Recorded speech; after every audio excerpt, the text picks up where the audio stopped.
Welcome to this explainer where we're going to unpack Theodore Roethke's brilliant poem, Education of an Amphibian. But hey, don't worry, we are absolutely throwing out the dusty classroom chalkboard today. Instead, we're going to tell a story. It's a story about the messy, beautiful, and sometimes utterly awkward journey of human growth, all cleverly disguised as the life of a small, swamp-dwelling creature. Now, to kick things off, I want you to ask yourself, what on earth could a frog or a salamander actually teach us about human survival and the journey of life?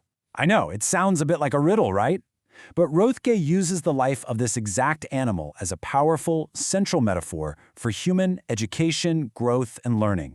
And as it turns out, we have a lot more in common with these little creatures than you might think.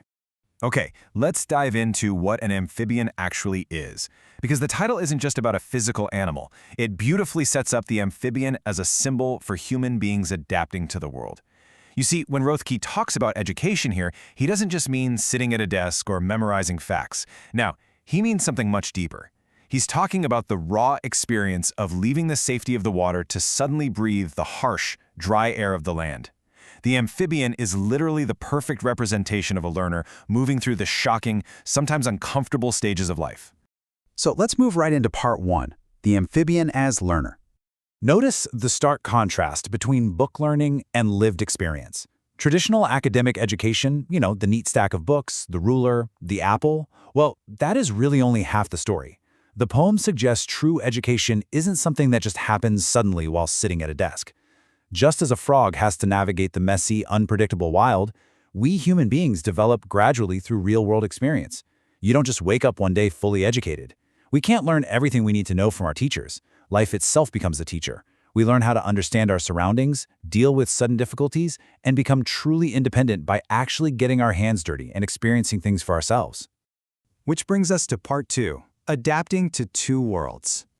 Understanding these environments beautifully illustrates Roethke's core symbolism. The water represents our early, sheltered years, kind of a comfortable, suspended state.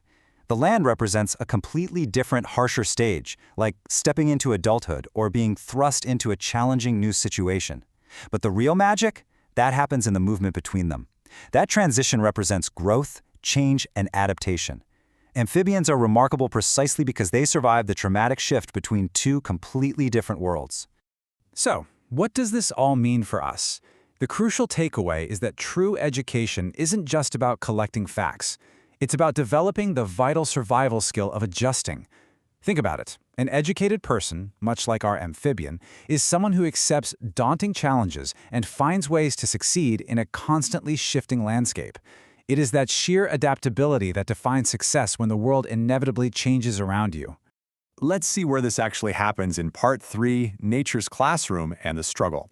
By simply observing its surroundings, watching the seasons change, or studying the careful dance between predator and prey, our amphibian learns profound life lessons directly from nature itself. The poet presents the natural world as the ultimate master teacher.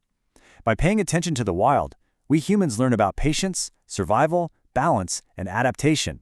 The poem completely breaks down the walls of the traditional classroom, placing our deepest and most important education outdoors, right in the elements.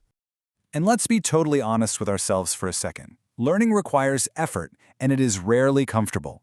Think about the sheer awkwardness of a tadpole growing legs. It's honestly not unlike our own awkward teenage years.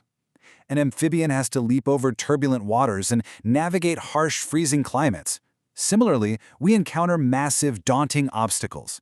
But rather than just being a burden to complain about, the poem suggests these struggles are the exact things that build our capacity to thrive. The struggle itself is deeply educational. All of this leads us to part 4, the journey to independence. We all start out in a state of dependence. We rely entirely on our parents and our immediate surroundings, just like a tiny tadpole. But as we gain real-world experience and face the raw realities of life head-on, a profound shift happens.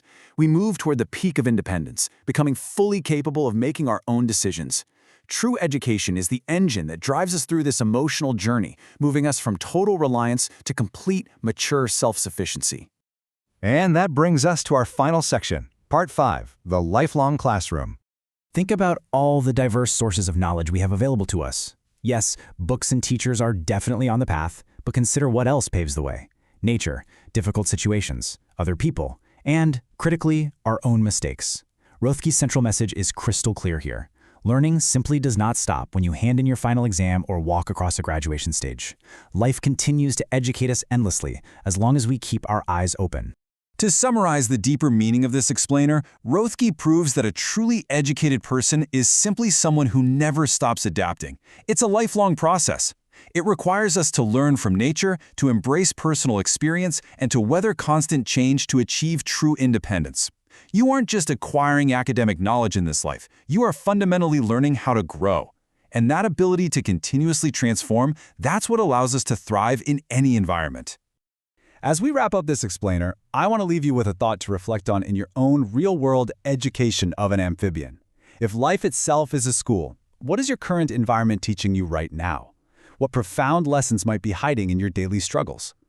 Thank you so much for exploring this fascinating poem with me today. Keep adapting, keep growing, and I'll see you in the next explainer.